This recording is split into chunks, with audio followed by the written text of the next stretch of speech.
الذين يعملون الصالحات أن لهم أجرا كبيرا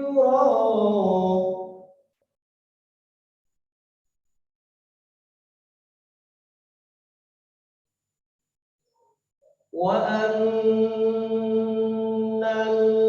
الذين لا يؤمنون بالآخرة أعتدنا لهم عذابا أليما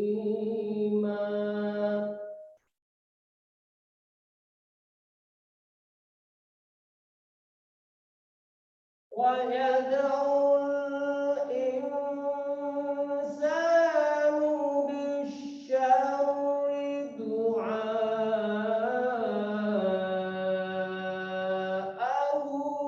بالخير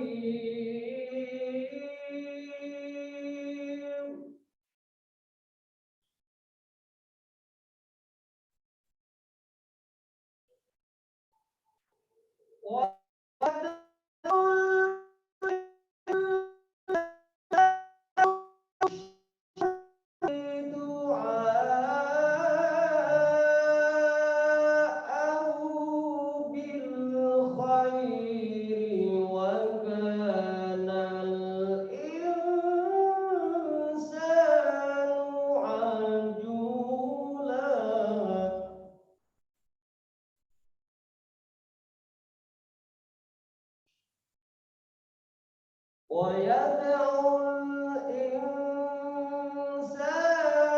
بالشر دعاءه بالخير وكان الإنسان عجولا صدق الله العظيم. Assalamualaikum warahmatullahi wabarakatuh.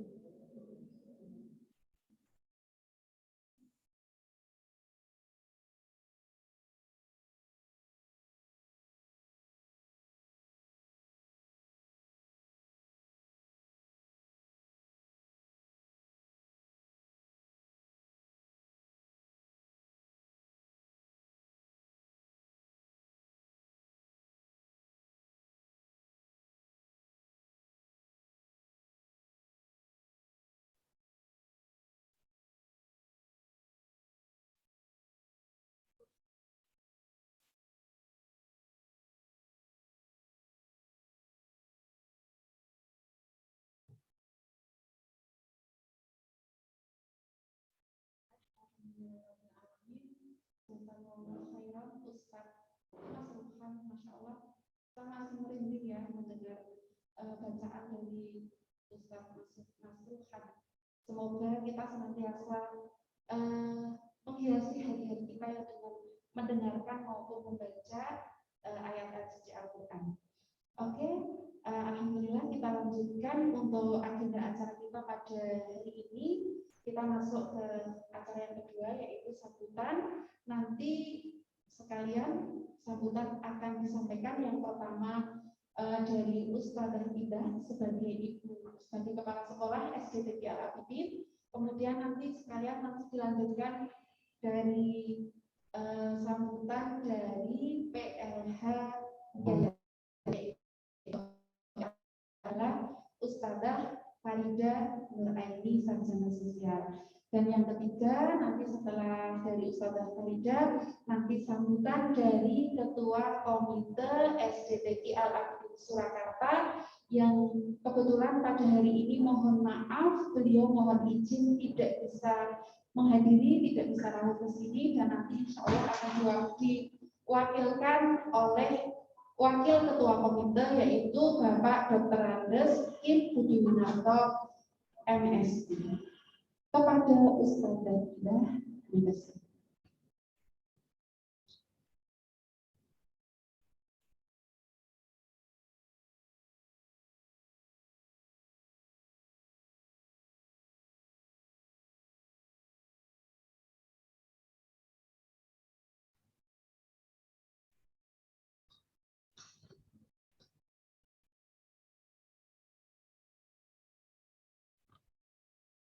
Bismillahirrahmanirrahim.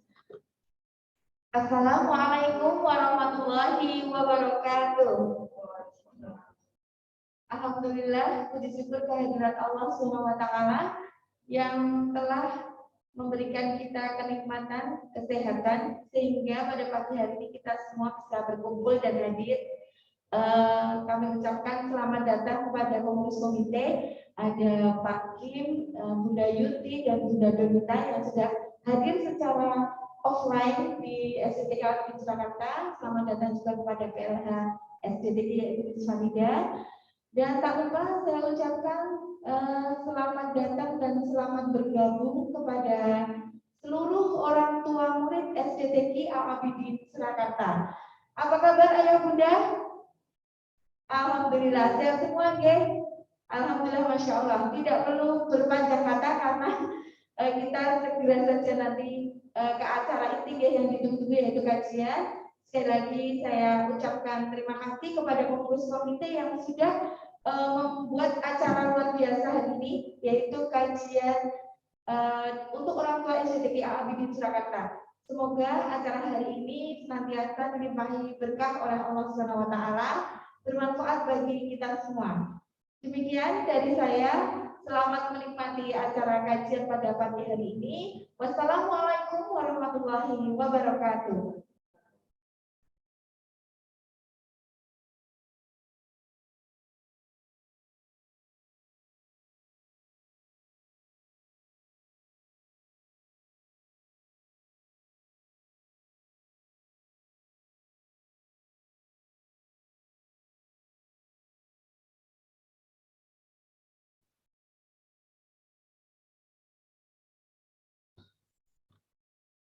Bismillahirrahmanirrahim. Assalamualaikum warahmatullahi wabarakatuh.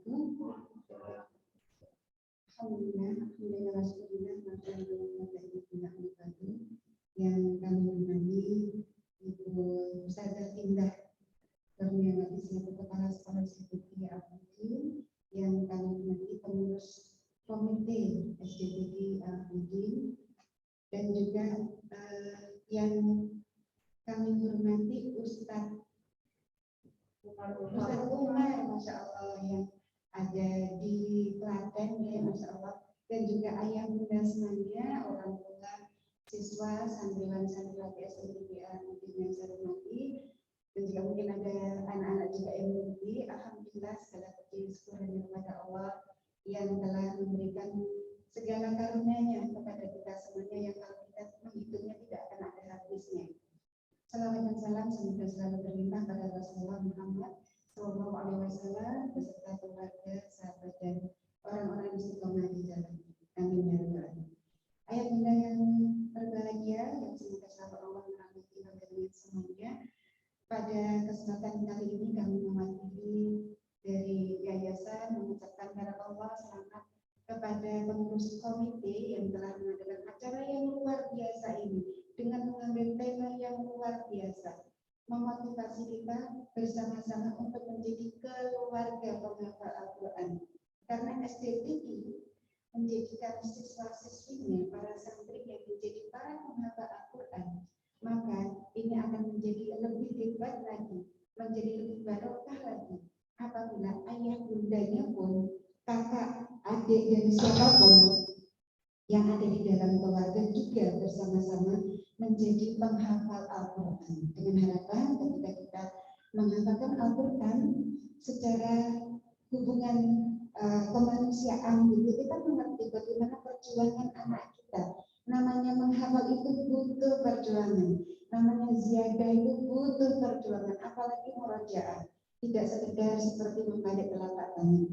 Dan Masya Allah, janji Allah kalau kita selalu dekat dengan Al-Quran, kita tilawah, kita mentadaburinya, kita menghafalkannya, dan kita melaksanakan yang apa yang diperintahkan Allah di dalam Al-Quran, harapannya kita menjadi ahli Allah, menjadi keluarga Allah di surga. Itu yang menjadi harapan kita semuanya. Sekali lagi, barakallah kepada komite SDTK Al-Abidin Surakarta. Semoga acara ini lancar dan menjadi keberkahan untuk kita semuanya. Terima kasih. Assalamualaikum warahmatullahi wabarakatuh.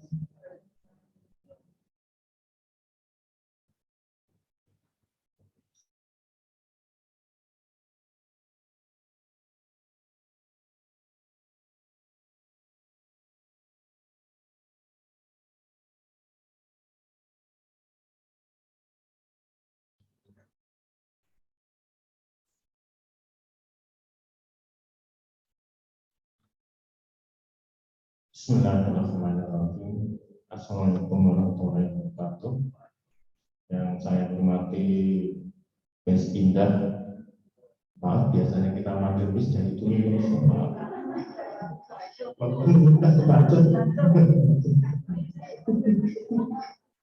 Dari anak pertama, Miss Indah saya hormati selaku kepala SDTK. Yang saya hormati Miss Farida. Mungkin yang lainnya manggilnya Ustaz ya, saya biasanya Miss Farida dari dulu. Selaku PH Yayasan Abidin dan Bapak Ibu anggota komite, pengurus komite yang saya hormati, dan Bapak Ibu semuanya, para orang tua murid SDTK Abidin yang saya hormati.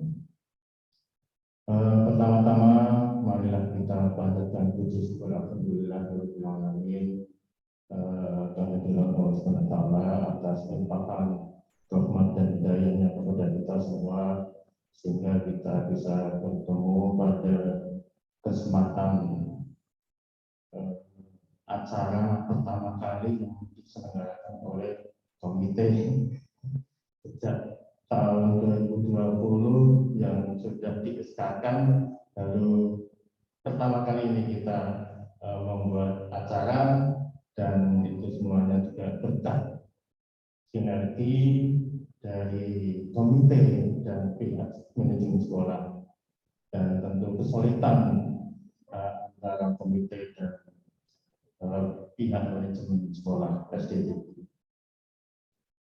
Dan tak lupa mari kita salam sholawat kita ucapkan kepada junjungan kita Nabiullah Rasulullah Muhammad SAW, para keluarganya, tabi'in, dan kita semua.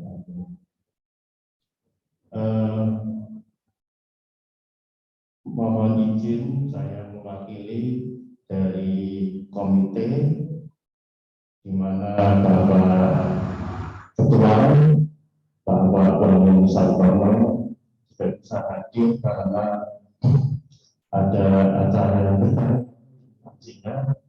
Cuma titik pesan, semoga acara ini bisa berjalan dengan lancar dan sukses.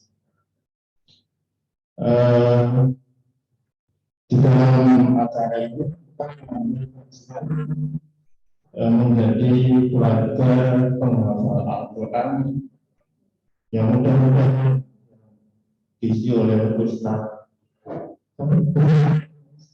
Umar bisa memberikan inspirasi untuk kita semua, menjadi motivasi untuk kita semua menjadi keluarga penghafal Al-Quran. Walaupun maaf, orang tuanya tidak menjadi penghafal, setidaknya usaha dari anak bisa membantu orang tua untuk berharap masuk surga nanti. Mudah-mudahan kita juga bisa ketemu di surga nanti, insyaallah. Teringat dengan salah satu ustaz dari UNS bahwa masuk surga itu tidak diharapkan, tapi harus diikhtiarkan, harus direncanakan. Kan salah satu ikhtiar ya tentu mungkin anak-anak kita, mungkin kita juga bisa mentadabburi Al-Quran, bisa menghafal Al-Quran, dan mengaplikasikan isi Al-Quran di dalam kehidupan sehari-hari. Mungkin juga nanti kalau bisa, kalau selama ini kita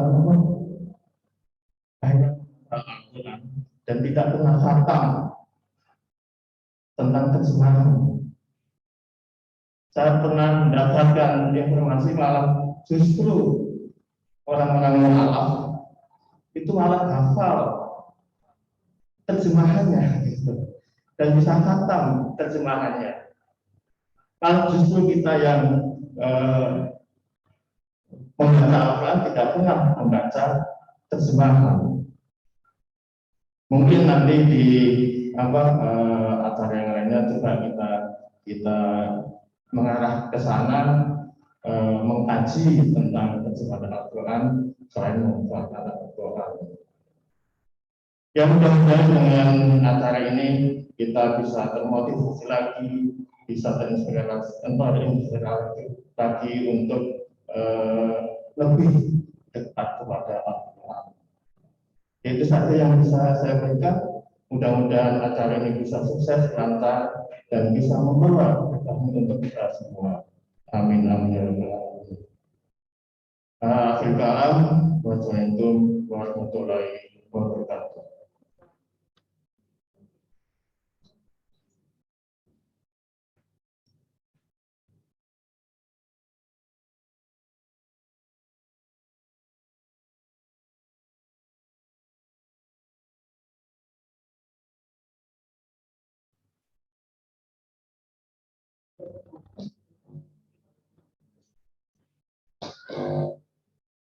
Terima kasih Ustadzah Indah, Ustadzah Farida, dan Bapak Kim. Ini wali murid pertama saya dulu. Masya Allah, Mas Kim sekarang sudah mau nikah.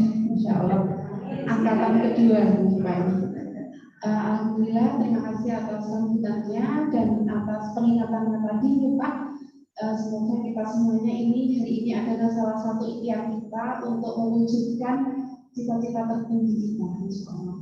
Dan Bapak Kim ini adalah salah satu dari pengurus komite SDTG Al-Abidin masa 2020-2022. Dan untuk selengkapnya kita kenalkan sekilas untuk pengurus komite SDTG Al-Abidin masa 2020-2022. Dari ketua komite kita yaitu Bapak Bangun Sartono SPD MSI. Beliau adalah orang tua dari Mas Zidni kelas 6 Zubair. Kemudian wakil ketua komite yaitu Bapak Kim Budiwinarto yang tadi sudah memberikan sambutan. Beliau juga wali murid orang tua dari Mbak Nisa kelas 6 Fatimah. Jadi dua-duanya sudah kelas 6 ini sebentar lagi insya Allah lulus. Kemudian sekretaris, kalau sekretarisnya ini masih jauh sekali, nanti masih bisa dipertahankan. Masih kelas 2 ya, masih kelas ibunda dari Mas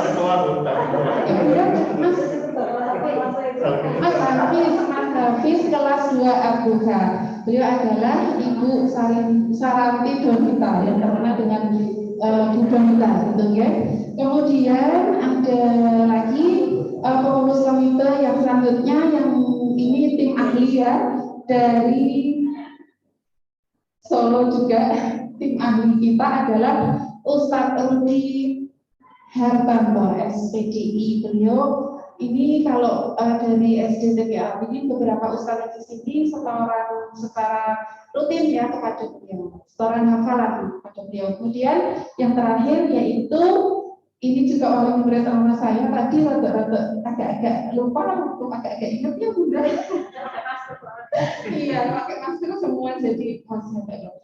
Bunda Yuti Rini Dewi Yuniati, tapi lebih terkenal dengan panggilan Bunda Yuti. Beliau adalah orang tua dari Mas Tama. Mas Tama itu lulus tahun kemarin, insya Allah sekarang sudah SMP kelas 7. Masya Allah ini dari pengurus komite tahun 2020-2022. Semoga nanti kita senantiasa bisa dari pengurus komite ini bisa menjadi jembatan ya antara orang tua dan sekolah.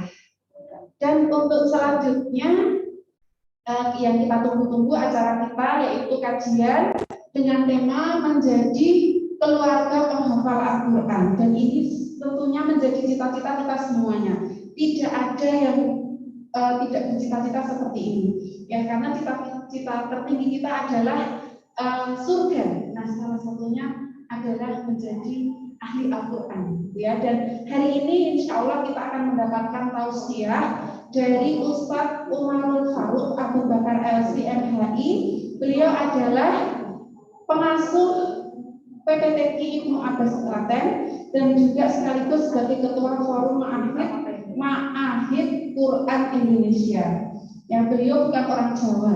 Jadi mungkin nanti kalau yang ada yang bertanya menggunakan bahasa Indonesia, ya, karena beliau dari Gorontalo aslinya, Ustaz. Ya. Nah, mari kita siapkan hati kita siapkan pikiran kita untuk menerima tausiah, menerima siraman, dan menerima ilmu yang akan disampaikan oleh beliau, dan barangkali nanti juga kita siapkan catatan, barangkali nanti ada yang perlu kita catat gitu. Kepada Ustadz Umar, gitu.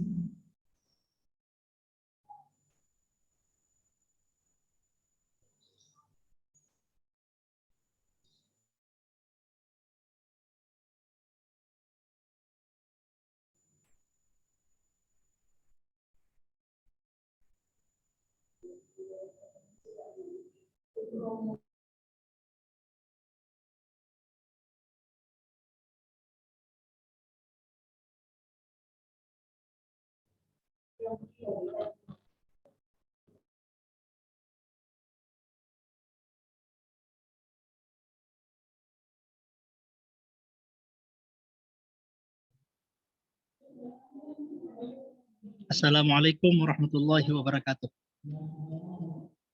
Sudah jelas belum ya suara saya?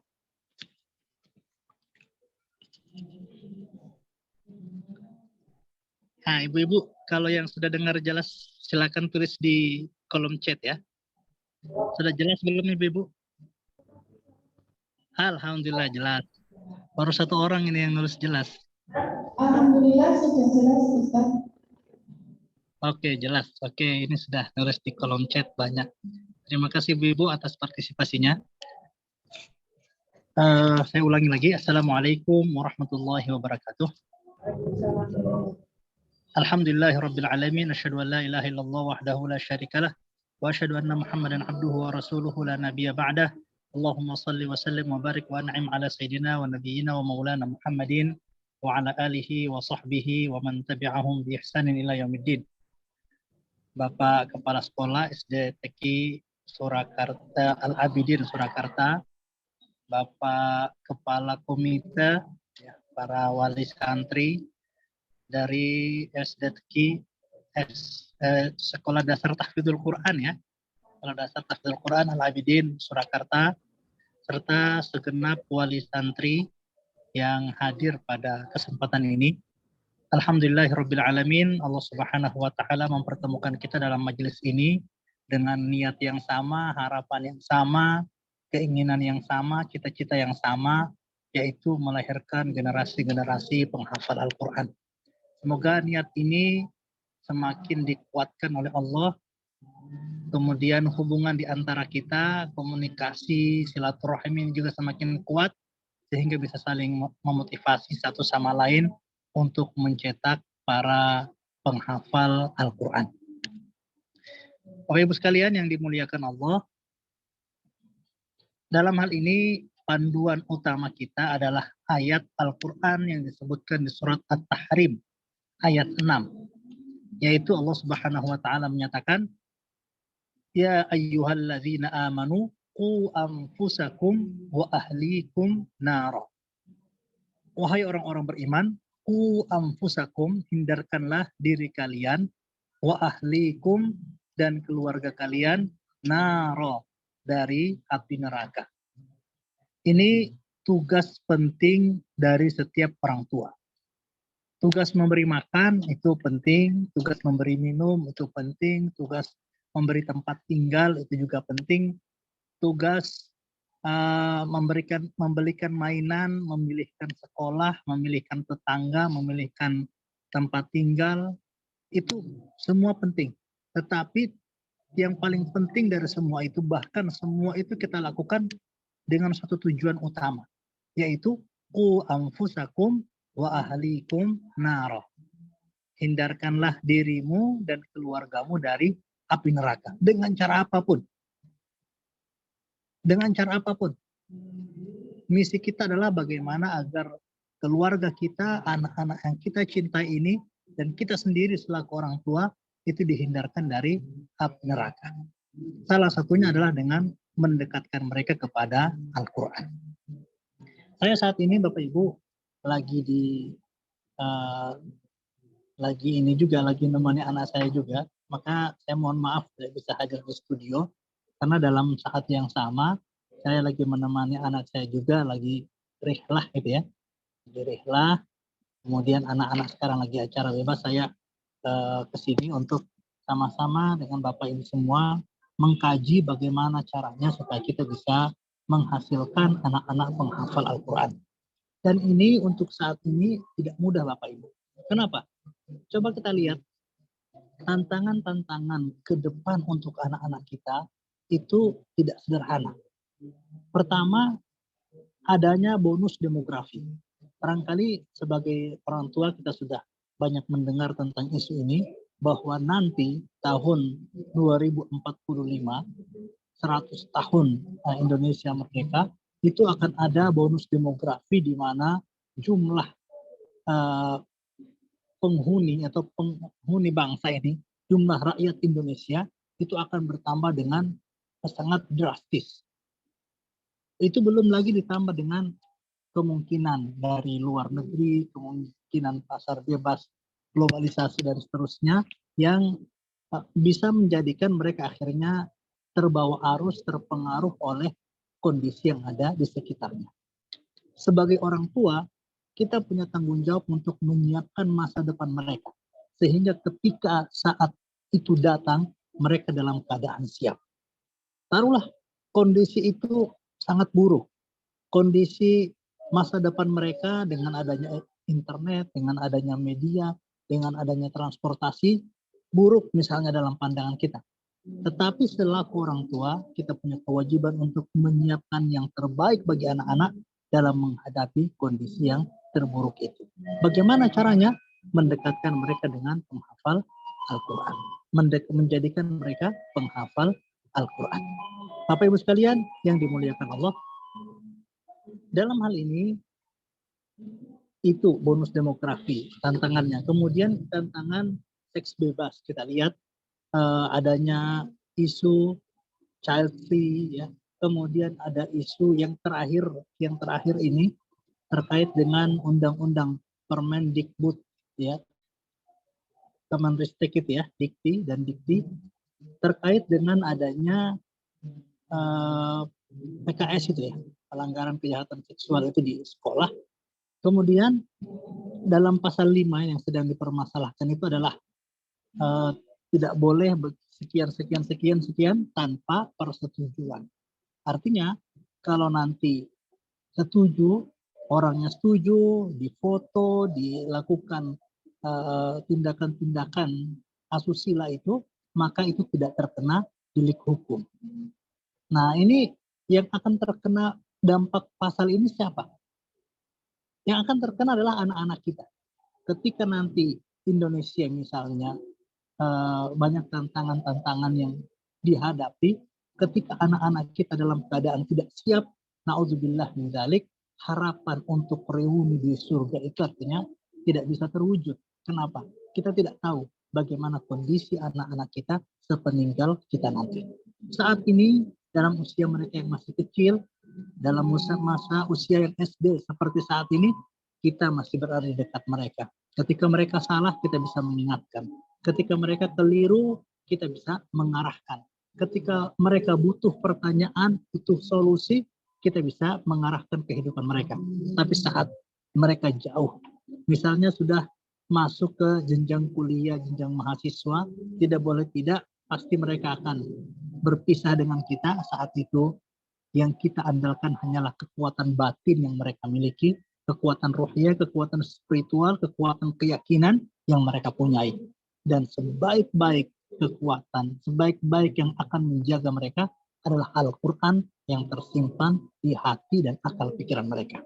Artinya mungkin mereka nakal, mungkin mereka salah, mungkin mereka juga terlalu kreatif.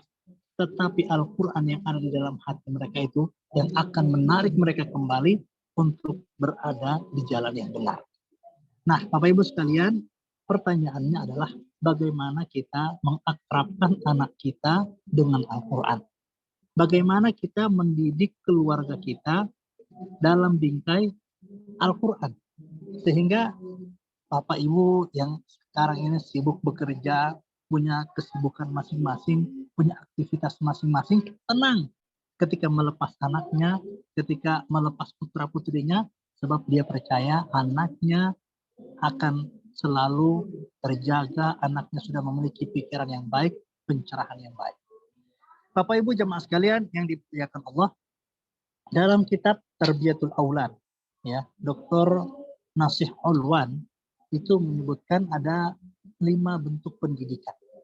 Sebetulnya yang dimaksud di sini adalah pendidikan secara umum. Nah, tetapi 5 pendidikan secara umum ini kemudian bisa kita masukkan di situ termasuk dalam pendidikan Al-Quran.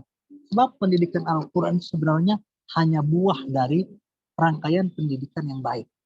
Kalau kita baca ya anak dari Ibu Wiryaningsih, kemudian Ustadz Mutamimul Ula itu ya, 10 bintang Al-Quran, itu mereka ternyata bukan sekedar menghafal begitu saja, tetapi mereka itu proses keluarganya dikondisikan sejak anak-anak itu lahir, bagaimana pendidikannya, bagaimana keseharian di rumah sampai mereka kuliah, itu benar-benar diperhatikan bagaimana kondisi keluarganya. Artinya menjadi penghafal Al-Quran itu tidak, anak nih ada Quran kamu hafal, ternyata tidak sesederhana itu, tidak semudah itu. Perlu pengkondisian dari awal di rumah kita masing-masing untuk melahirkan anak-anak yang menghafal Al-Quran. Nah, apa yang bisa kita lakukan? Ada 5 bentuk tarbiyah, 5 bentuk pendidikan di rumah kita yang bisa kita kondisikan agar anak-anak kita bisa menjadi anak-anak yang soleh, anak-anak yang taat, dan juga menjadi penghafal Al-Quran insya Allah. Yang pertama adalah at-tarbiyah bil qudwah. Ya, at-tarbiyah bil qudwah. Pendidikan dengan keteladanan. Pendidikan dengan keteladanan. Ini penting sekali. Ya, anak melihat, anak mendengar, anak meniru. Apa yang mereka lihat dari bapaknya, apa yang mereka lihat dari ibunya, itulah yang mereka akan lakukan. Pengaruh perbuatan, tindakan, perilaku, sikap dari orang tua itu akan jauh lebih berpengaruh kepada anak daripada 1000 kata-kata. Ketika anak-anak menghafal Al-Quran, mereka akan tambah jauh lebih bersemangat saat melihat ternyata ibunya juga rajin mengaji, rajin tilawah, rajin menghafal Al-Quran, ikut dalam program-program tahfidz, ikut dalam program rumah Quran online, dan seterusnya. Bapak Ibu mungkin pernah dengar dengan 3 bintang Al-Quran, juara internasional. Yang pertama namanya Tabarok, yang kedua Yazid, dan yang ketiga siapa? Saya lupa ya. Yang ketiga yang perempuan. Nah, 3 anak ini itu mereka hafal Al-Quran pada usia 4 tahun. 4 tahun. Saya punya anak 4 tahun kok. Untuk baru mau baca saja sulit ya. Ini sudah hafal Quran dan juara internasional pada musabaqah hifdzul Quran. Kok bisa seperti ini? Namanya Zaina. Ya, namanya Zaina. Jadi yang pertama itu Tabarak, juara 1 internasional, kemudian Yazid, dan yang ketiga Zaina itu ya, itu sudah pernah ke Indonesia juga. Nah, ternyata kedua bapak dan ibunya ini, yaitu Insinyur Kamil Al-Labudi dan Dr. Rasha, ibunya, itu bukan penghafal Al-Quran. Mereka itu baru mulai menghafal Al-Quran saat anaknya lahir, saat Tabarok lahir, saat dia baru mulai mengenal Al-Quran, bisa membaca, baru ibunya itu menghafal Al-Quran. Artinya apa?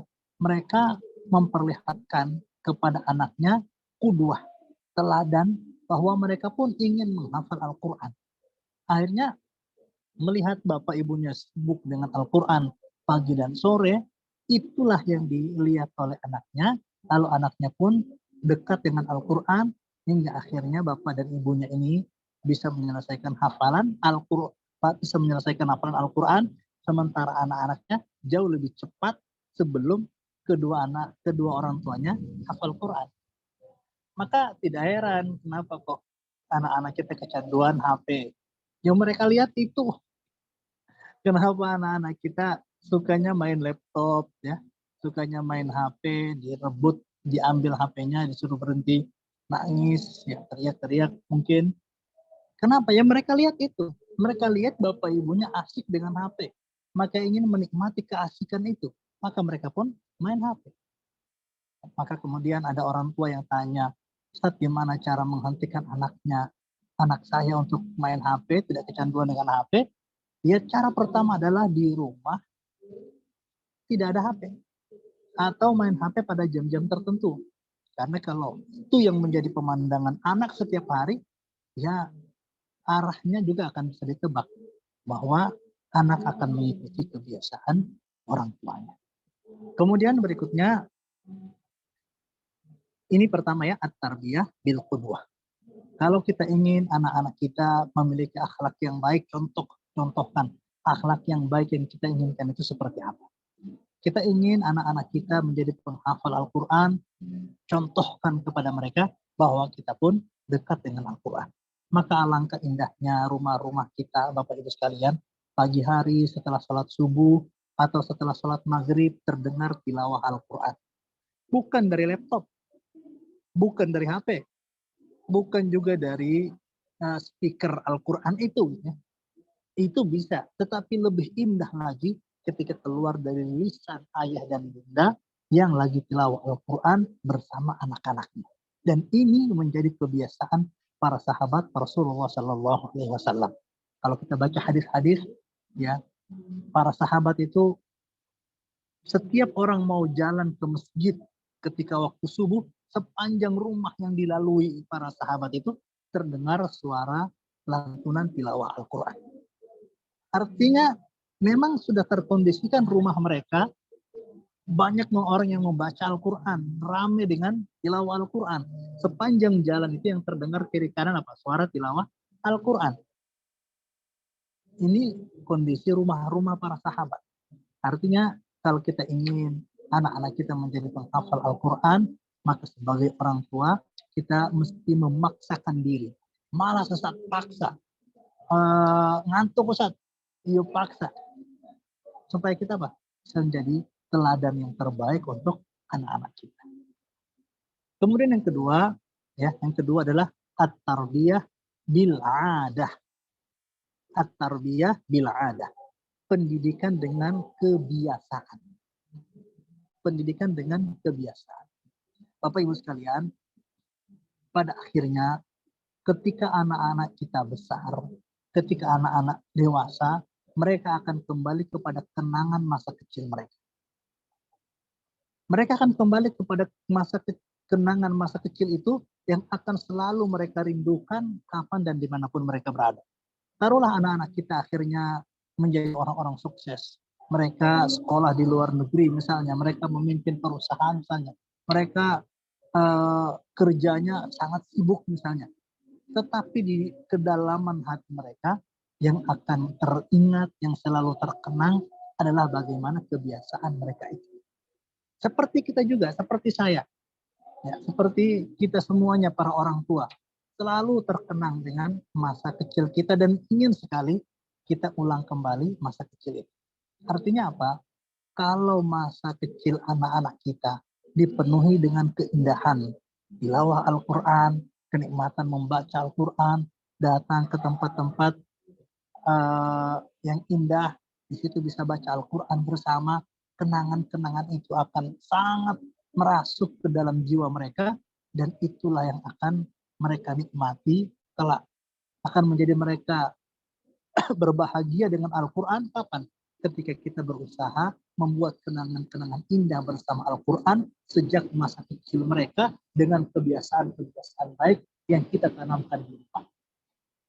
Bapak Ibu sekalian, itu suara kereta. Mungkin kalau dengar ya, kereta lagi lewat. Bapak Ibu sekalian yang dimuliakan Allah, at-tarbiyah bil adah, pendidikan dengan tradisi atau kebiasaan di rumah ini penting. Dan jangan sampai kita menghukum anak dengan Al-Quran, yang akhirnya menjadikan mereka benci dengan Al-Quran. Kalau nanti salah, kalau nanti melakukan pelanggaran, baca Al-Quran 3 juz sambil berdiri. Nah, Al-Quran yang seharusnya menjadi kenikmatan bagi mereka malah jadi hukuman gitu. Mungkin bagi orang tua berpikir ini jadi kafarat bagi anak, ya. Bisa menghapuskan dosa-dosanya. Tetapi itu akan memberikan kesan yang buruk tentang Al-Quran, yang akan menimbulkan kenangan yang tidak enak tentang Al-Quran, bahwa dulu Al-Quran ini dijadikan bapak saya untuk menghukum saya. Nah, ini perlu kita perhatikan, sehingga yang tumbuh di hati anak itu bukan kebencian kepada Al-Quran, dia pengen aja. Seperti ada beberapa anak gitu ya, pokoknya begitu dia sampai di rumah, Bu, aku selama liburan nggak mau baca Al-Quran, cukuplah aku di pondok baca Al-Quran, di rumah aku nggak mau ngaji sama sekali. Itu artinya apa? Ternyata Al-Quran itu menjadi beban. Al-Quran itu menjadi beban bagi dia. Padahal Al-Quran itu sifatnya adalah ma anzalna alaikal qur'ana litashqa. Sesungguhnya kami tidak menurunkan Al-Quran itu membuat engkau celaka, membuat engkau tersiksa, membuat engkau berat menjalani hidup. Al-Quran adalah seharusnya tadi seperti dibacakan oleh qari kita tadi, yahdi lillati hiya aqwam wa yubasysyirul mu'minin. Wa yubasysyirul mu'minin. Al-Quran itu seharusnya bisa menjadi pembawa berita gembira yang membuat hati kita selalu bahagia, selalu ceria, selalu menikmati hidup. Ketika hati lagi susah, kita baca Al-Quran. Ketika hati kita lagi gelisah, kita ingin mendapatkan kegembiraan, kita baca Al-Quran. Harusnya seperti itu. Tapi kenapa kok tidak jadi seperti itu? Itu bisa saja pertama karena ya mungkin hatinya lagi kurang sehat gitu ya. Karena seperti kata Utsman bin Affan, lau tahuratil qulubu lama syabi'at min tilawatil Quran. Kalau hati itu bersih, dia tidak akan pernah kenyang, tidak akan pernah puas dari membaca Al-Quran, atau bisa juga karena kenangan masa kecilnya yang dia tidak menikmati bersama Al-Quran. Jadi bagaimana caranya? Caranya adalah memang kita harus mengatur ya rumah kita, mengatur jadwal kita bicarakan bersama anak-anak. Nah, ini sebaiknya bagaimana jadwalnya, kita atur setiap subuh, kita atur maghrib, kita berikan hadiah-hadiah. Tidak ada masalah Bapak Ibu, satu surat, satu mainan, atau satu surat, satu hadiah gitu ya. Tidak ada masalah. Apapun yang kita berikan kepada anak kita karena mereka menghafal Al-Quran itu kecil. Jadi apapun yang kita berikan kepada anak karena mereka memiliki prestasi dengan Al-Quran itu kecil. Kenapa? Kemuliaan Al-Quran jauh lebih daripada itu. Yang bisa kita dapatkan, yang bisa kita raih karena anak kita menghafal Al-Quran. Jadi kita ajak mereka jalan-jalan saat telah mencapai prestasi-prestasi tertentu. Kalau selesai tilawah, kalau selesai hafalan ini, juz ini, akan dapat hadiah ini, berikan. Berikan. Sekecil apapun itu akan sangat berharga bagi anak-anak kita. Dan sekali lagi, seberapa pun besar hadiah kita berikan kepada anak-anak, itu kecil dibandingkan dengan kemuliaan yang mereka dapatkan ketika menghafal Al-Quran. Hanya saja memang hadiahnya perlu disesuaikan dengan usia. Gitu ya. Jangan anak 6 tahun dikasih sepeda motor gitu misalnya. Wah itu nggak pas. Kenapa? Ya memang masih 6 tahun usianya, belum pas dengan hadiah seperti itu. Itu at-tarbiyah bil adah. Bapak Ibu, ini kalau bisa ini ya diingat-ingat. Kalau nggak dicatat langsung dihafal aja. Yang tadi apa? At-tarbiyah bil qudwah. At-tarbiyah bil qudwah. Mendidik dengan teladan. Yang kedua, at-tarbiyah bil adah. Ya. Adah dari kata adat ya, adah. Mendidik dengan kebiasaan. Kemudian yang ketiga, at-tarbiyah bil mulahadhah. Ya. At-tarbiyah bil mulahadhah. Mulahadhah apa? Mulahadhah artinya perhatian. Mendidik dengan perhatian. Maksudnya mendidik dengan perhatian, yaitu dengan memberikan perhatian khusus kepada anak-anak dalam proses mereka menghafal Al-Quran. Jadwal tidak sekedar jadwal, target tidak sekedar target, tapi kita minimal menanyakan, nak, sudah baca Al-Quran belum? Sudah murojaah belum? Kita memberikan perhatian lebih terkait dengan interaksi anak-anak kita dengan Al-Quran. Ya, penting at-tarbiyah bil mulahadhah, memberikan perhatian kepada anak kita ketika mereka melakukan kesalahan langsung ditegur, ketika mereka melakukan bersikap kasar langsung diingatkan, ketika mereka misalnya tidak murojaah gitu ya, kita ingatkan untuk murojaah. Ini at-tarbiyah bil mulahadhah, dengan memberikan perhatian kepada anak-anak kita sehingga ketika nanti mereka tidak melakukan sesuatu, ketika mereka tidak melakukan tugas, ada ibu yang selalu memperhatikan mereka. Walaupun tentu mengingatkan anak-anak kita dengan cara yang baik, ya, tidak kemudian dengan kasar sehingga tadi membuat mereka memiliki kenangan yang buruk tentang Al-Quran. Ini at-tarbiyah bil mulahadhah. Berikutnya adalah yang bisa kita lakukan at-tarbiyah bin nasihah. Ya, at-tarbiyah bin nasihah atau bil mau'izah. At-tarbiyah bil mau'izah. At-tarbiyah bil mau'izah artinya mendidik dengan nasihat, mendidik dengan petuah. Nah, untuk ini memang kenapa saya taruh di nomor 4, tidak di nomor 1. Sebab tarbiyah bil mau'izah ini, mendidik dengan petuah, dengan nasihat ini akan bermanfaat kalau dia sudah punya teladan, kalau dia sudah punya kebiasaan, kalau dia mendapatkan perhatian dari orang tua. Maka orang tua ketika memberikan nasihat kepada anak, insya Allah akan berpengaruh di hati anak. Akan mengesankan sesuatu, akan terpatri sesuatu masuk ke dalam jiwa anak-anak kita. Kapan? Ketika orang tua sudah memberikan keteladanan, ketika rumah sudah terkondisikan, ketika orang tua memberikan perhatian yang sepenuhnya kepada anak-anak. Lalu kita memberi nasihat, insya Allah nasihatnya akan masuk ke dalam hati anak. Tapi kalau kita adanya itu nasihat, kemudian petua, bahkan kadang-kala petuanya itu sambil marah-marah gitu ya. Petuanya juga sambil teriak-teriak gitu. Ya, pengaruhnya kurang Bapak Ibu. Pengaruhnya kurang tentunya di hati anak-anak. Ketika kita ingin memberikan nasihat kepada anak-anak, perhatikan kondisi dari anak-anak kita. Dan ini kalau kita baca di surat Luqman, ya, kondisi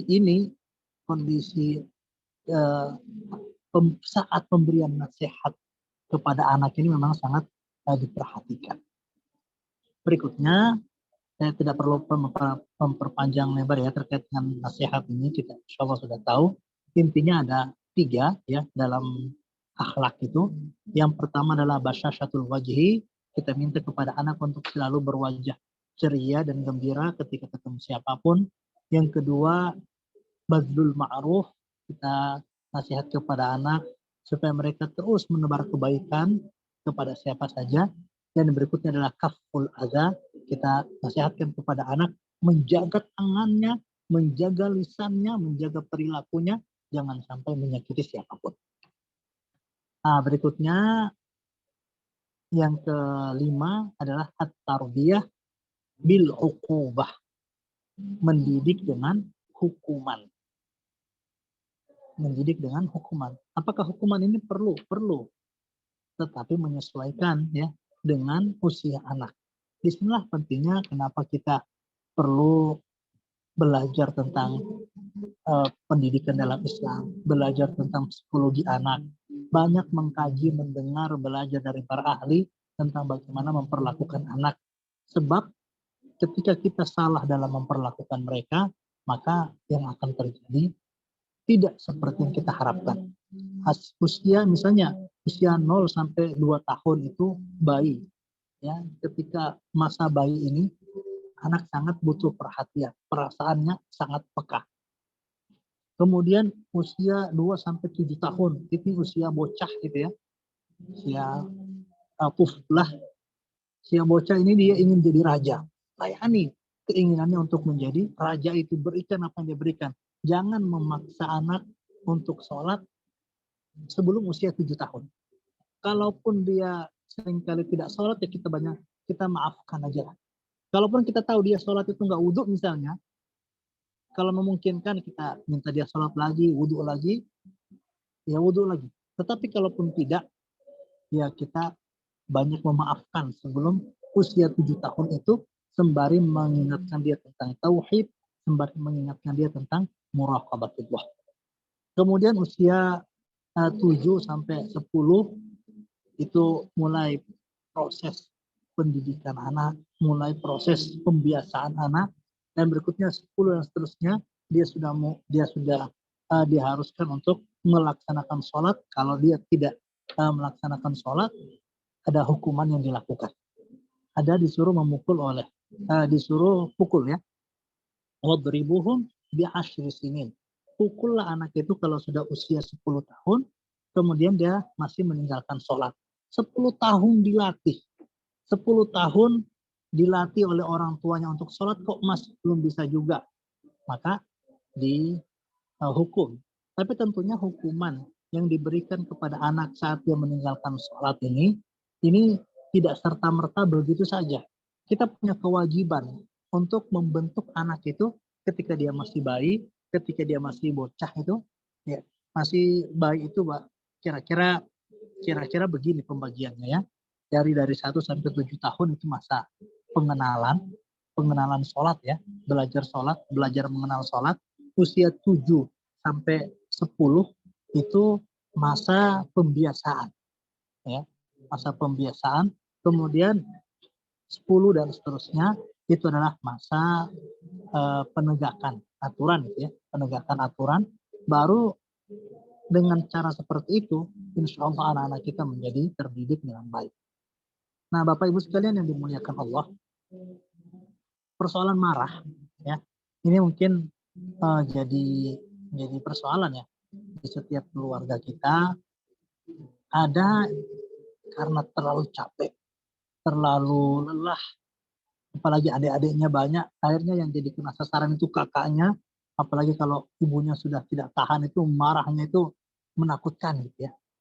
Terkait dengan marah ini memang manusiawi, tetapi ketika marah ini memang kita perlu berusaha mengendalikan emosi kita, mengendalikan diri kita, sehingga tidak dikuasai oleh setan saat kita marah itu. Apalagi marah itu sebetulnya akan menjadi berwibawa gitu ya, memberikan pengaruh kepada anak kalau sekali-sekali. Tetapi kalau kemarahannya itu sering gitu ya, maka biasa aja ibu kayak gitu. Akhirnya marahnya tidak memberikan pengaruh apa-apa dan tidak memberikan perubahan apa-apa. Seharusnya kan setelah marah itu ada yang berubah. Tapi kalau keseringan marah, maka marahnya itu tidak memberikan pengaruh apa-apa. Dan ketika marah, idza ghadiba ahadukum falyaskut. Kalau salah seorang di antara kalian itu marah, falyaskut, hendaklah dia diam.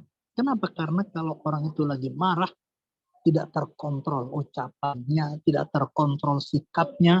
Kadang-kadang dia mengeluarkan ucapan yang menyakitkan hati orang mendengarnya dan membuat malapetaka di rumah. Setelah marahnya reda, baru dia sadar gitu ya. Kok bisa aku ngomong kayak gitu tadi ya? Kok bisa aku mengucapkan kata-kata seperti itu? Baru sadar. Kenapa? Karena ketika marah itu kita lagi dikuasai oleh nafsu, dikuasai oleh setan, maka jaga, tahan diri kita supaya tidak marah. Bahkan dalam hal ini, usahakan tidak mengucapkan ya, tahan diri untuk mengucapkan sumpah serapah kepada anak. Karena doa ibu bagaimanapun juga dan kapanpun juga itu akan memiliki akibat kepada anak-anaknya. Baik itu doa yang baik atau doa yang buruk. Saya jadi teringat kisah yang populer itu ya, tentang seorang ibu dia lagi kedatangan tamu. Ibu ini menyuguhkan minuman, menyuguhkan hidangan, ada kue-kue gitu ya. Tiba-tiba anaknya datang dari luar sambil menggenggam pasir. Ditaburi pasir ini di atas kue-kue itu, ini kismis atau topping atau apalah ya. Ini ibunya malu luar biasa. Ya Allah anakku. Tetapi apa kata ibunya? Ya Allah anakku, semoga engkau menjadi imam Masjidil Haram nak. Semoga engkau menjadi imam Masjidil Haram. Apa yang terjadi? Betul, anaknya besar menjadi imam Masjidil Haram. Siapa? Imam Abdurrahman As-Sudais. Itu kisah beliau tentang ibunda beliau gitu ya. Bahwa ternyata doa ibu itu makbul itu ya, walaupun dalam keadaan marah. Nah, ketika menghukum pun seperti itu. Ketika menghukum anak, perhatikan usianya, perhatikan bentuk hukumannya, dan juga perhatikan bentuk kesalahannya. Jangan hanya karena kesalahan kecil, lalu kita menghukum anak seperti pelaku pelanggaran yang berat. Ini tentu tidak pas. Bapak Ibu sekalian yang dimuliakan Allah, ini beberapa hal yang bisa kita lakukan dalam proses dan usaha kita mendidik anak, akhlaknya maupun hafalan Qur'annya. Pertama, ya kita menjadi contoh, menjadi teladan bagi anak-anak di rumah bahwa kita dilihat, didengar, diketahui, dirasakan oleh anak-anak kita dekat dengan Al-Quran. Kemudian yang kedua adalah kita mengkondisikan rumah kita, kebiasaan kita. Kalau bisa buat jadwal bagus, libatkan anak-anak dalam membuatnya. Sehingga ketika waktunya mereka ya seperti yang sudah dijadwalkan sebelumnya, seperti yang sudah kita sepakati sebelumnya, mudah saja kita untuk mengajak mereka. Kemudian yang berikutnya tarbiyah bil mulahadhah tadi, memberikan perhatian. Berikutnya tarbiyah bin nasihah, kita memberikan nasihat kepada anak, keutamaan menghafal Al-Quran, harapan-harapan kita kepada anak kita sampaikan kepada mereka supaya mereka tahu apa yang kita harapkan dari mereka. Dan yang berikutnya adalah tarbiyah bil uqubah, memberikan hukuman ketika anak misalnya tidak mencapai target tertentu, kita berikan mereka hukuman, tetapi hukuman yang sesuai dengan usia mereka, sesuai dengan pelanggaran mereka, dan sesuai dengan kondisi kejiwaan mereka untuk menerima hukuman itu. Bapak Ibu sekalian yang dimuliakan Allah, alhamdulillah saya di Ibnu Abbas dari tahun 2012 ya menjadi muhafidz, dan termasuk anaknya Bu Yuti, Mas Tama, kemarin baru ujian 9 juz. Kemudian ini terus menghafal. Alhamdulillah anak-anak Bu Yuti ini ada 4 tuh ya yang menghafal Al-Quran, dan lain-lainnya juga insya Allah Mas Rozi tadi akan menyusul. Saya perhatikan selama ini ya bahwa ada 3 hal penting dalam proses anak menghafal Al-Quran, dan kalau itu bisa kita kondisikan di rumah kita masing-masing, insya Allah kita bisa punya hasil gitu ya dalam proses membuat anak-anak atau mencetak anak-anak menghafal Al-Quran. Yang pertama adalah lingkungan. Ini saya perhatikan betul bahwa lingkungan itu sangat berpengaruh. Kenapa anak ketika di pondok lebih semangat menghafal daripada ketika di rumah? Atau ketika di satu pondok yang satu lebih semangat daripada pondok yang lain misalnya? Itu karena faktor lingkungannya. Ketika semua orang terlihat tilawah Al-Quran, semua orang mengaji, semua orang sibuk dengan Quran masing-masing, maka anak itu akan tergerak untuk bisa seperti itu. Lingkungan ini sangat penting untuk kita kondisikan di rumah. Memang lingkungannya itu terkondisikan untuk menghafal Al-Quran. Baik dari tempatnya, baik dari waktunya, baik dari tetangganya. Rumah yang berantakan rasa-rasanya sulit bagi anak untuk menghafal Al-Quran. Saat rumah ternyata berantakan, suara musik terdengar dengan keras, kemudian ibu dan bapaknya suka marah-marah di rumah. Nah ini atau suara anak adik-adiknya main dan seterusnya. Ini tentunya persoalan lingkungan ini sangat penting dan ketika tidak kita perhatikan akan sangat mengganggu proses menghafal anak-anak. Kemudian yang kedua adalah sistem, ya, sistem atau penjadwalan. Ini terkait dengan jadwal, waktu menghafal, waktu ujian, waktu setoran.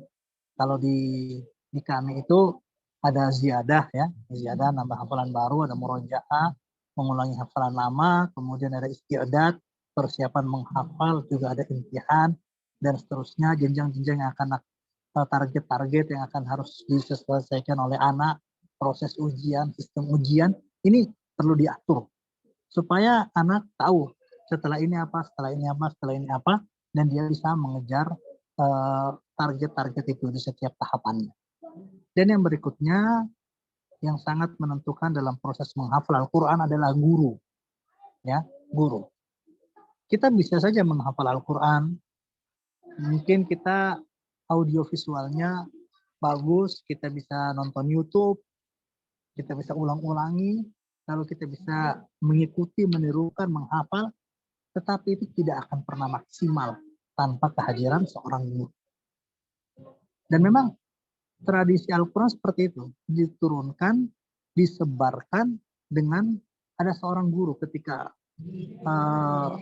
Umar bin Khattab, ya, ketika Abu Bakar As-Siddiq menyebarkan Al-Quran ke berbagai penjuru, juga ketika masa Utsman bin Affan, itu ada guru-guru yang diikutkan bersama mereka. Artinya apa? Kalau Bapak Ibu ingin menjadi anak menghafal Al-Quran, ya, memiliki anak penghafal Al-Quran, orang tuanya yang harus menjadi guru untuk anak-anak. Tapi ketika anak ternyata kita tidak mampu, ya, kita kesulitan, maka titipkanlah anak-anak kita ke sekolah-sekolah, misalnya ke SDTQ Al-Abidin Surakarta ini yang Masya Allah program tahfidnya sangat bagus, atau kita cari guru-guru privat yang bisa mengajari anak-anak kita.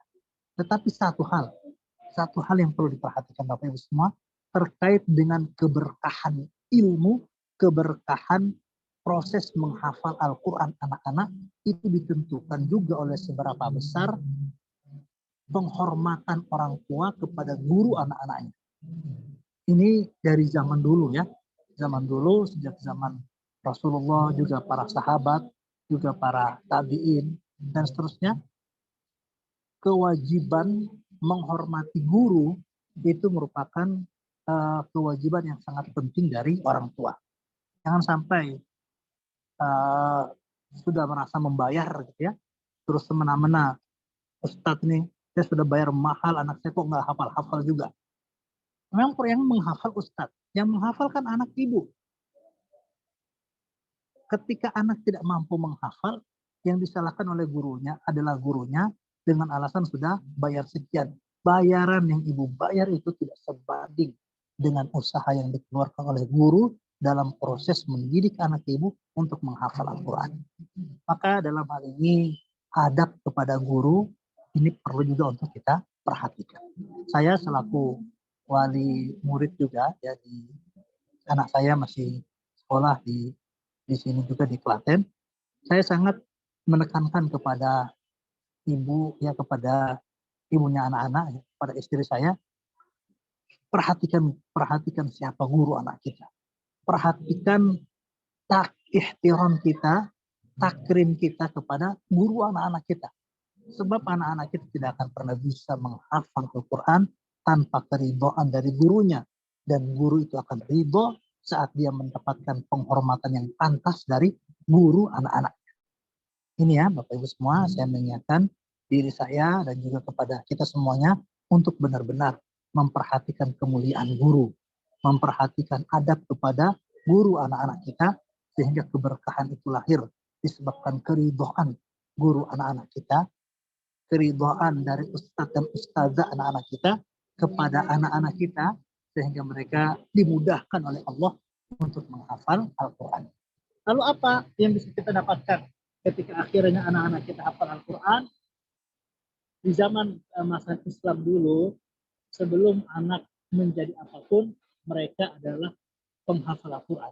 Zaman keemasan Islam dulu, kurikulum menghafal Al-Quran itu adalah kurikulum paling awal sebelum belajar apapun.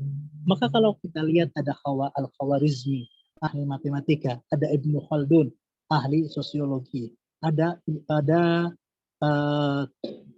Jabir Ibnu Hayyan, ada Ibnu Rushd, ada Ibnu Sina. Para ilmuwan-ilmuwan itu, mereka adalah penghafal Al-Quran sebelum mereka menjadi ilmuwan. Itu yang disebutkan oleh Ibnu Khaldun dalam muqaddimahnya, yang menunjukkan apa? Bahwa Al-Quran inilah fondasi utama dari berbagai macam ilmu, dan ketika anak kita menghafal Al-Quran, insya Allah dia siap untuk mendapatkan ilmu apapun. Allah akan berikan kemudahan mereka dengan keberkahan Al-Quran yang mereka miliki. Bapak Ibu sekalian, saya mohon maaf kalau ada yang salah dan khilaf dari penyampaian saya pada kesempatan ini. Terima kasih atas segala perhatian. Saya akhiri sampai di sini dulu. Semoga kita bisa bertemu pada saat yang lain lagi. Jazakumullah khairan atas perhatiannya. Jazakumullah khairan kepada para asatidzah di SDTQ Al-Abidin Surakarta, kepada komite sekolah, dan kepada seluruh guru dan juga seluruh orang tua serta wali santri yang hadir pada kesempatan ini. Saya tutup. Hadanallahu wa iyyakum ajma'in. Wallahu musta'an. Assalamualaikum warahmatullahi wabarakatuh.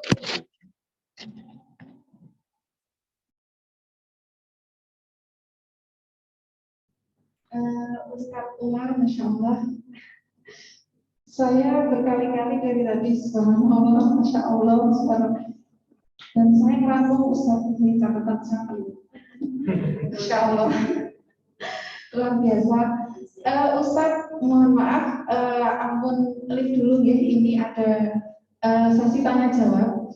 Monggo ayah bunda semuanya yang ada di studio maupun yang ada di rumah, monggo jika ada sesuatu yang ingin disampaikan sharing kepada Ustaz, ini untuk Ustaz masih ada di ruangan Zoom, monggo silakan. Tapi mohon maaf karena ini juga waktunya sudah cukup siang dan ada agenda yang lain, jadi untuk sesi pertanyaan kami batasi untuk 3 saja untuk pertanyaannya. Monggo.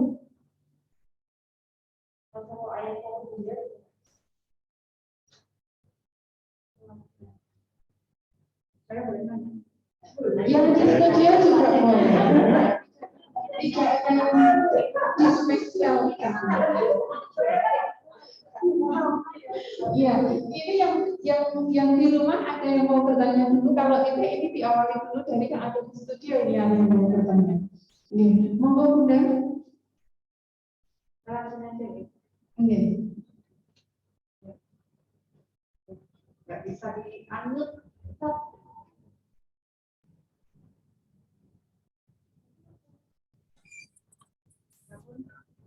Sampun. Bismillah. Assalamualaikum warahmatullahi wabarakatuh.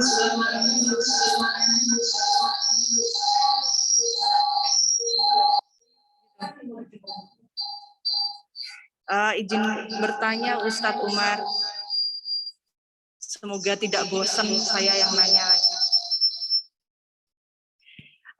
Untuk apa yang tadi disampaikan Ustadz Umar, ada 5 pendidikan untuk anak kita itu sampai di pertanyaan saya tuh sampai di usia berapa anak-anak kita aman untuk dilepaskan gitu, Ustadz. Maksudnya saya dulu pernah baca itu buku Tarbiyatul Aulad dan memang berusaha untuk mengamalkan gitu ya, Tat. Tapi ketika di usia kelas 6 kemudian melepaskan ke pondok itu saya jadi agak lebay gitu, Tat, karena kita nggak bisa intens memberi perhatian, nggak bisa intens untuk memberi nasihat. Jadi yang poin 1 sampai 4 itu kayak terasa ada bukan keraguan ya, tapi kayak gatel mau ngandani tapi anaknya nggak ada, kayak pengen tahu update-nya seperti apa, anaknya nggak ada. Jadi muncul kelebayan seperti itu. Jadi maksud saya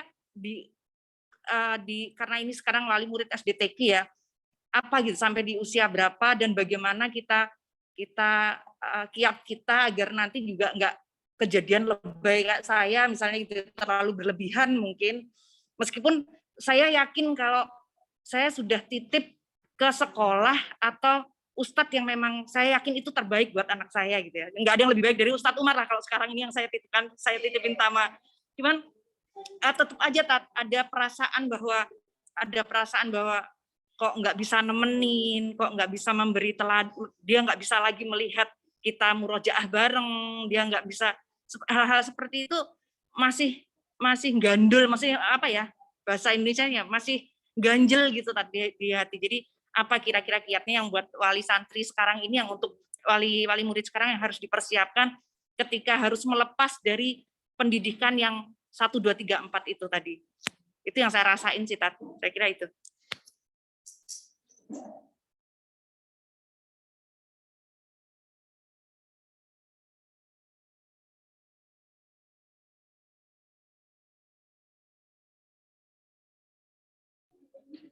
Baik, terima kasih Bu Yuti. Terkait dengan pendidikan anak ini, memang kalau kita bisa menemani mereka sampai mereka besar, sampai akhirnya mereka menikah, terus akhirnya mereka punya anak, kalau kita terus menemani, itu inginnya seperti itu, gitu ya. Itulah kemudian mengapa kasih ibu itu panjang jalan, gitu ya. Tidak akan pernah ada habisnya keinginan untuk terus merawat anak, terus membersamai anak, terus menasihati anak, terus memperhatikan anak, bahkan mungkin terus memarahi anak, walaupun ketika dia sudah menikah sekalipun. Sebagai bentuk perhatian dari seorang ibu itu sendiri. Nah, ketika anak misalnya sudah harus menempuh pendidikan berikutnya, dan dia harus terpaksa berpisah dengan kedua orang tuanya, apa yang harus dilakukan oleh seorang ibu? Untuk anak-anak yang tidak ada di hadapan itu memang yang kita bisa lakukan tinggal mendoakan mereka. Jadi semua keluh kesah harapan kita kepada mereka, ya, itu kita bisa ajukan kepada Allah Subhanahu Wa Taala saat sholat malam. Jadi kadang-kadang kita doa itu doa mainstream. Doa mainstream itu bagaimana? Ya Rabbana atina fid dunya hasanah wa fil akhirati hasanah wa qina adzabannar. Nah, itu doa mainstream. Ya, doanya begitu-begitu saja. Tetapi kita ingin ketika kita berdoa kepada Allah Subhanahu Wa Taala, seperti kita bercerita, seperti kita menyampaikan apa yang kita rasakan, kita keluarkan segala keluh kesah yang kita rasakan itu, bahkan kalaupun lisan kita tidak mampu kita ucapkan lagi, kita gerakkan lagi, kita doa, kita ucapkan dalam hati kita, dan biarlah air mata kita yang mengalir dengan deras sebagai perwujudan apa yang kita rasakan itu. Nah, itu yang bisa kita rasakan. Artinya apa? Semakin kuat kerinduan seorang ibu, itu semakin kuat juga doanya, semakin tulus permintaan dan harapannya kepada Allah Subhanahu Wa Taala. Itu kita manfaatkan. Itu adalah kekuatan yang kadang-kadang tidak termanfaatkan, ya, tidak termanfaatkan dengan baik. Terkait dengan usia SMP itu, jadi saya pernah dalam podcast dengan Ustadz Fauzil Azim, saya bertanya tentang ini, Ustadz, usia berapa sih Ustadz anak masuk pondok atau melepas anak ya untuk belajar? Kata beliau, memang dalam hal ini tidak ada patokan secara khusus. Hanya saja kalau kita berkaca kepada sejarah, dulu Anas bin Malik dititipkan oleh ibunya kepada Rasulullah itu usia 10 tahun. Maka para ahli pendidikan Islam pun dari sini mengambil usia 10 tahun itu sebetulnya usia yang matang, ya, usia yang anak kira-kira sudah paham, ya. Sudah paham itu mau ngapain itu sudah tahu, usia 10 tahun. Tentunya sebelum itu dididik, diberikan perhatian, diberikan pengawasan, kemudian diberikan pengarahan dan seterusnya untuk kita lepas dan belajar, biarkan dia menempuh hari-harinya, belajar menapaki hidupnya tanpa kehadiran orang tuanya. Karena bagaimanapun juga dia sendiri yang akan menjalani kehidupan itu terpisah dari kedua orang tua. Begitu ya Bunda Yuti.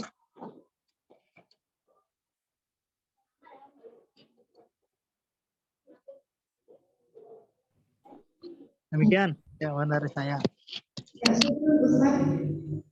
Doa dan keridhaan orang tua ya tadi saya gariskan insya Allah ya. Mungkin dari ayah bunda yang ada di rumah barangkali masih ada lagi satu pertanyaan lagi.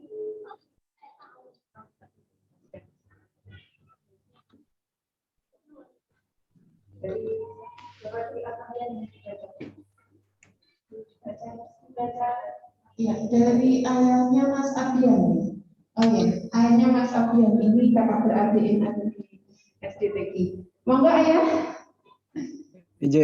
Jazakallah khair katsiran untuk waktunya, Ustazah, dan wabil khusus untuk Al-Mukarram Al-Ustadz Umar. Ini kami ingin bercerita tentang satu situasi real di mana ada teman kami itu yang memiliki putra, kemudian dipondokkan. Ketika selesai pondok dan selesai untuk Al-Qur'annya, itu kemudian mengalami satu situasi yang tadi Al-Ustadz terangkan, kemarahan menganggap Al-Quran ini sebagai hukuman. Ya, sehingga kemudian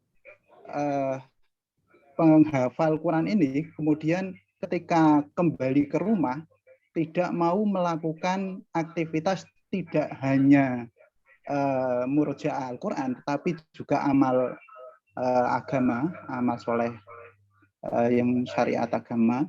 Kemudian pada klimaksnya si putra ini kemudian nyun sewu, istilah Jawanya minggat. Ya. Ini satu hal yang kami masih bertanya-tanya. Ini dalam hal ini yang pertama, untuk mengantisipasi itu terjadi, ini apa yang perlu diperhatikan. Nah, mohon pencerahan dari Al-Ustadz. Yang kedua, ketika itu terjadi, apa yang harus dilakukan? Jadi kuratif, preventif dan kuratif, Al-Ustadz Umar. Jadi saya kira begitu. Mohon maaf, ini mungkin pertanyaannya kurang bagus, tapi ini dari apa yang menjadi keresahan kami ketika kami baru mulai mendidik anak-anak kami yang dalam hal ini kami titipkan ke Al-Abidin, jazakallah untuk Ustadz dan Ustazah di Al-Abidin, mudah-mudahan bisa menjadi penghafal Quran semuanya.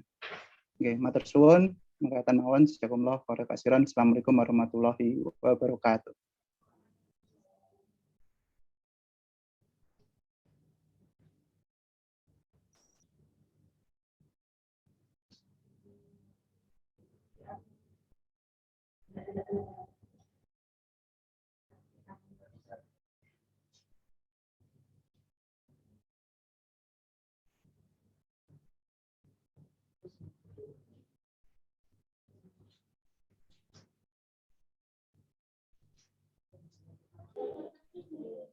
Oke, baik.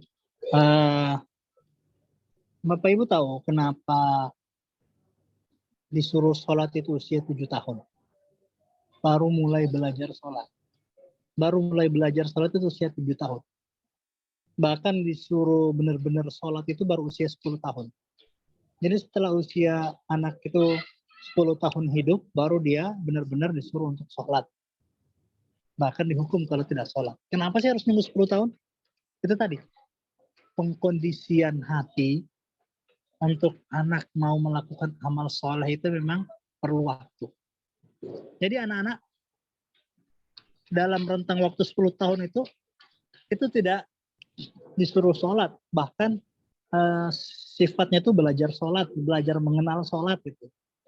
Baru usia 10 tahun disuruh melaksanakan sholat. Begitu juga dengan menghafal Al-Quran. Proses menghafal Al-Quran ini membuat anak-anak menghafal Al-Quran memang tidak bisa sekaligus. Ada memang anak-anak yang kuat ya. Jadi dalam beberapa buku panduan menghafal Al-Quran, para ulama memberikan nasihat, memberikan contoh bahwa menghafal Al-Quran itu seperti mengangkat beban.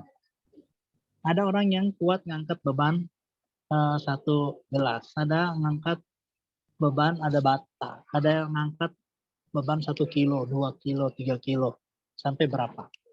Begitu juga dengan menghafal Quran, ada yang kuatnya ngangkat bebannya itu 1 ayat, ada yang kuatnya 2 ayat, ada yang kuatnya 3 ayat. Tetapi memang kita ngambil standar minimal, misalnya dia setiap hari biasanya 5 baris, ada 5 baris per hari, targetnya dalam setahun dia mendapatkan 5 juz gitu misalnya.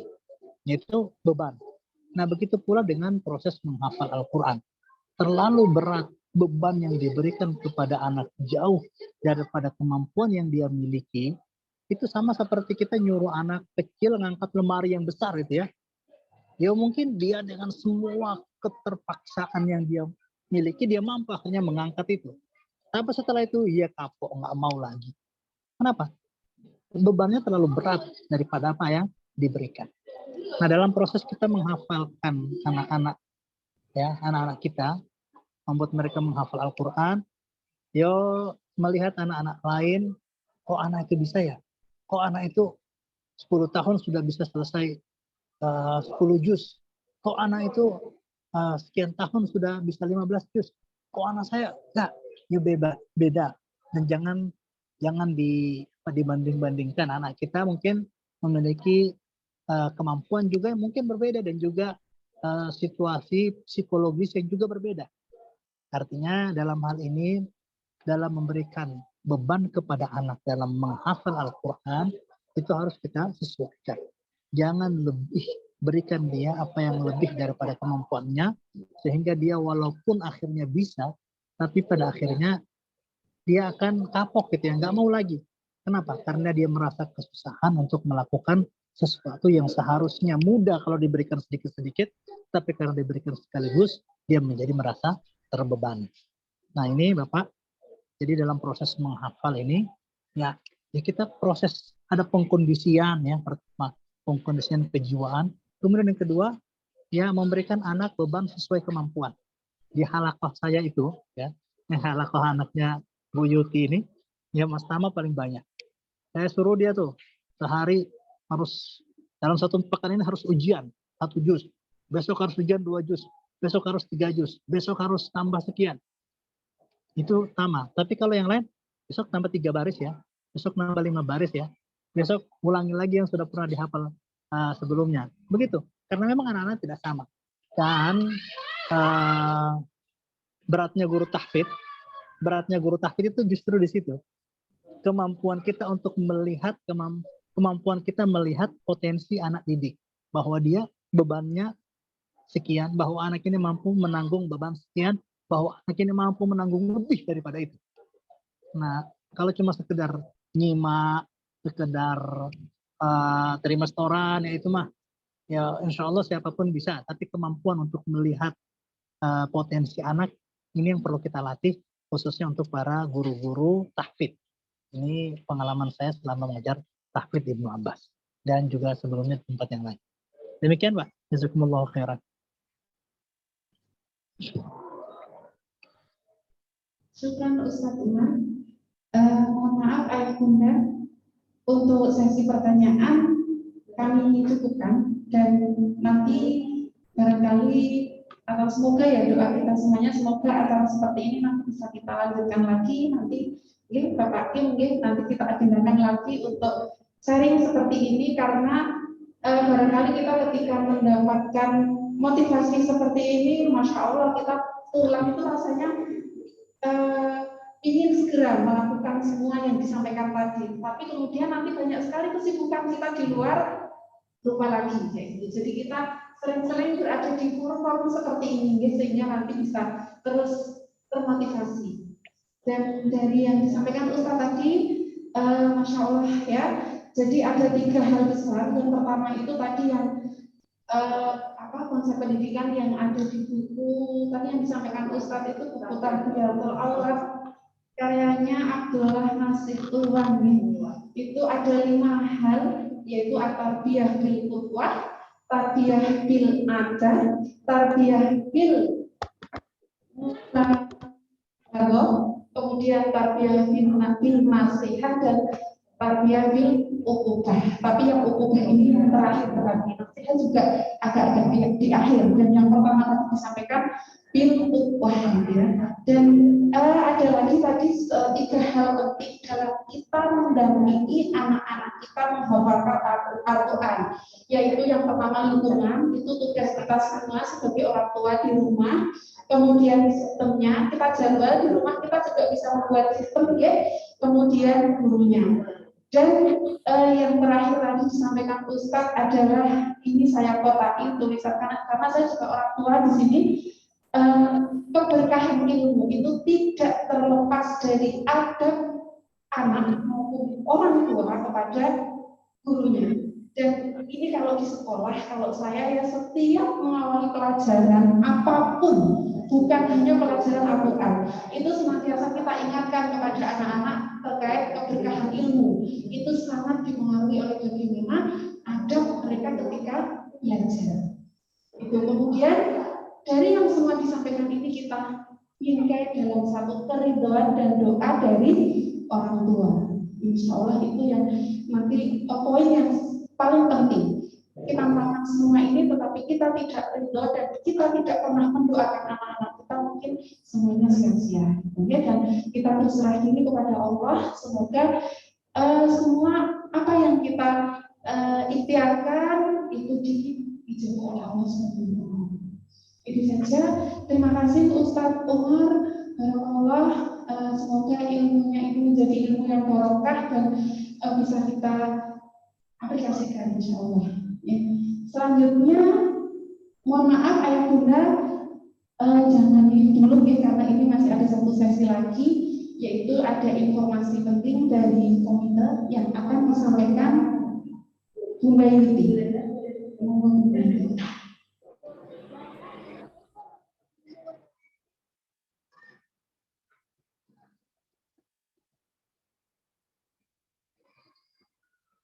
Assalamualaikum warahmatullahi wabarakatuh.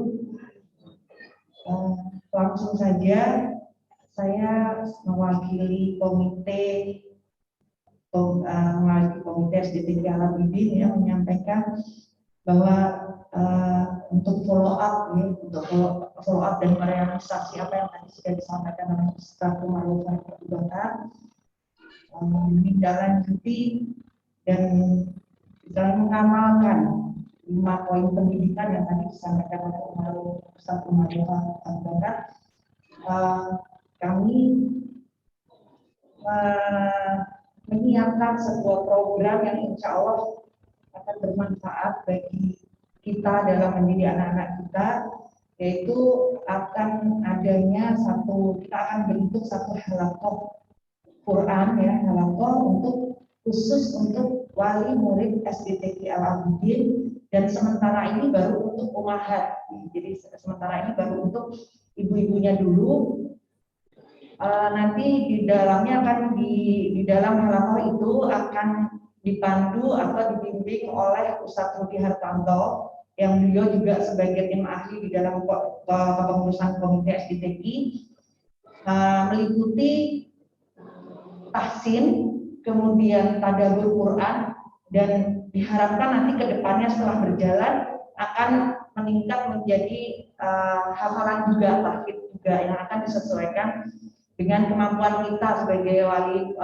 Ya kita sama-sama tahu selalu ada keluhan, nggak sanggup ngapal dan lain sebagainya. Mudah-mudahan apa yang sudah saya alami selama bertahun-tahun halaqah dengan Ustadz Rudi tidak ada.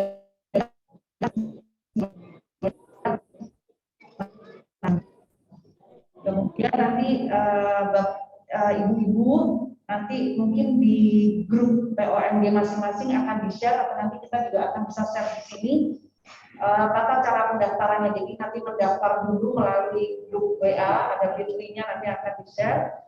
Kemudian yang akan berapa umat yang akan berminat untuk ikut di dalam halaqah, baru nanti kita diskusikan lagi, mungkin akan dibagi berapa kelompok dan lain sebagainya. Insya Allah kegiatan ini akan dilaksanakan offline jika masih memungkinkan ya, jika belum ada PPKM level 3 dan lain sebagainya. Nanti ini offline. Dan jika nanti ke depan ternyata ada kendala dan lain sebagainya, kita bisa melanjutkan dengan Zoom. Mungkin sekedar iming-iming buat wali murid semuanya ya, bahwa tadabbur ini seperti disampaikan tadi, mungkin saya menyambung juga apa yang disampaikan oleh Pak Kim kalau mau ya, bahwa kita tidak sekedar menghafal. Jadi kalau kita menghafal dalam halaqah ini ya, pengalaman saya dengan Ustaz Rudi, seandainya kita menghafal ditalkin 2 ayat oleh Ustaz, kemudian kita tadabburi 2 ayat itu apa itu, nanti Ustaz akan menjelaskan maksud dari 2 ayat yang kita hafalkan itu apa. Kemudian pertemuan berikutnya kita setorkan 2 ayat yang sudah kita hafal kemarin, nambah 2 ayat lagi, kita tadabburi lagi 2 ayat. Kalau tahfidz seperti itu. Kalau tahsin nanti kita akan ditalkin dulu, kita ikuti, ditalkin, diikuti, kemudian nanti kita baca sendiri-sendiri satu persatu. Nah, sistemnya seperti itu, ibu-ibu wali murid ya, mudah-mudahan ada sedikit apa ya, pengaruh yang saya rasakan itu, kita termotivasi memberi teladan pertama, kemudian anak-anak kita juga akan istilahnya menghargai bahwa bukan hanya saya yang disuruh, tapi orang tua saya pun juga ikut menghafal. Itu seperti itu. Dan mungkin Ustadz Umar juga perso juga bahwa di Ibn Abbas pun ada program seperti ini. Jadi kita nyontek yang baik-baik kan nggak apa-apa juga ya Bu. Jadi ide ini saya luncurkan karena saya juga berupaya mengikuti halaqah program Markas Khidmatul Qurannya Ibn Abbas, dan ternyata memang saya merasakan sekali manfaatnya gitu. Setiap hari kita harus baca, ditahsin, kita setoran hafalan setiap hari itu selama 2 bulan seperti itu. Jadi ini sedikit program yang harapan kami memotivasi wali murid SDTG untuk juga bisa ikut merasakan perjuangan anak-anak kita menghafalkan Quran. Jadi kita juga sama-sama ikut menghafal dan belajar Al-Quran bersama anak-anak kita. Saya kira itu, monggo dari operator Bitly-nya mau di-share di POMG atau mau di-share di sini boleh? Oke. Jadi saya kira itu saya akhiri, mudah-mudahan nanti berikutnya kita bisa segera bertemu lagi di dalam grup. Saya kira itu. Wassalamualaikum warahmatullahi wabarakatuh.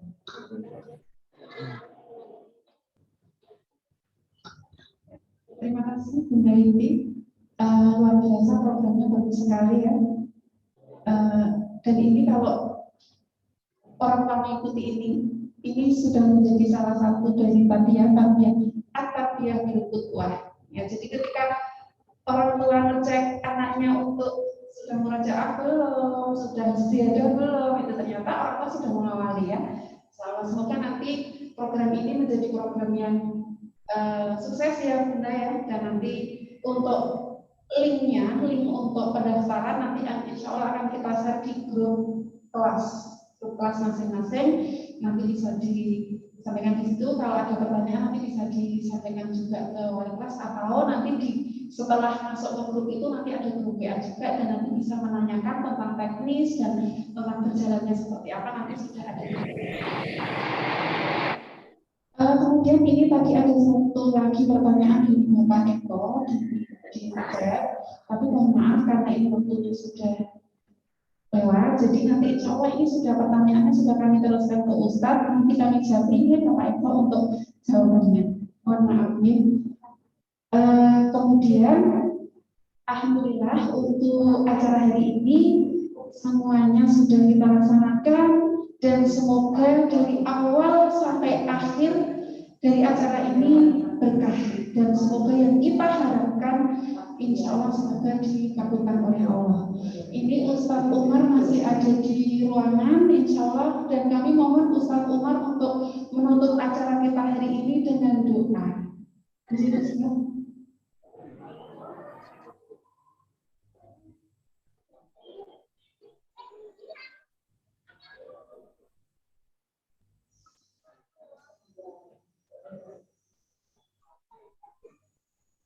Ustaz, assalamualaikum Ustaz. Ya. Mohon maaf Ustaz, kami mohon sekali lagi ya, doa dari Ustaz untuk menutup acara kita pada hari ini. Oh, baik. Baik, kita awali dengan membaca Al-Fatihah. A'udzubillahi minasyaitonirrajim. Bismillahirrahmanirrahim. Alhamdulillahirabbil alamin. Arrahmanirrahim. Maliki yaumiddin. Iyyaka na'budu wa iyyaka nasta'in. Ihdinas siratal mustaqim. Siratal ladzina an'amta 'alaihim ghairil maghdubi 'alaihim waladdallin. Amin. Amin. Bismillahirrahmanirrahim. Alhamdulillahirabbil alamin. Allahumma shalli wa sallim wa barik ala sayyidina Muhammadin wa ala alihi wa sahbihi ajma'in. اللهم اجعل أولادنا صالحين يا أرحم الراحمين. اللهم اجعل أولادنا صالحين.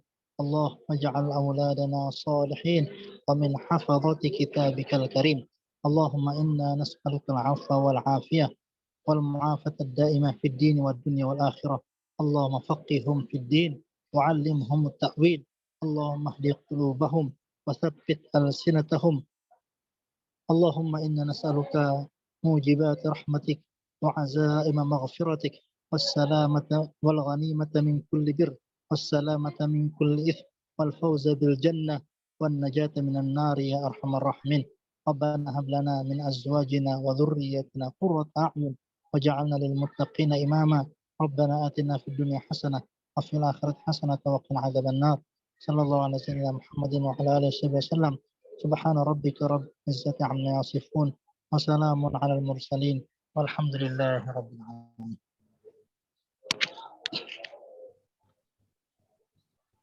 Syukran, jazakallah khairan Ustaz Umar dan ayah bunda semuanya. Terima kasih atas kerawahannya hari ini mengikuti acara dari awal sampai akhir.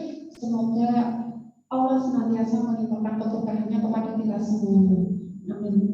Untuk selanjutnya kita akhiri untuk acara kita pada hari ini, kita tutup dengan bersama-sama membaca doa penutup majelis. Subhanallahumma wa bihamdika asyhadu an la ilaha illa anta astaghfiruka wa atubu ilaik.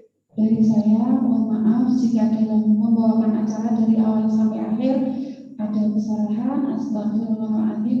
Semoga Allah mengampuni saya dan semoga Allah mengampuni kita semua ketika dalam forum ini ada kesalahan yang kita lakukan. Wassalamualaikum warahmatullahi wabarakatuh.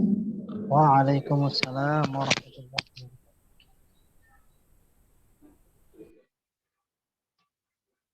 Ya, jazakumullah khairan Bu, saya izin pamit ya.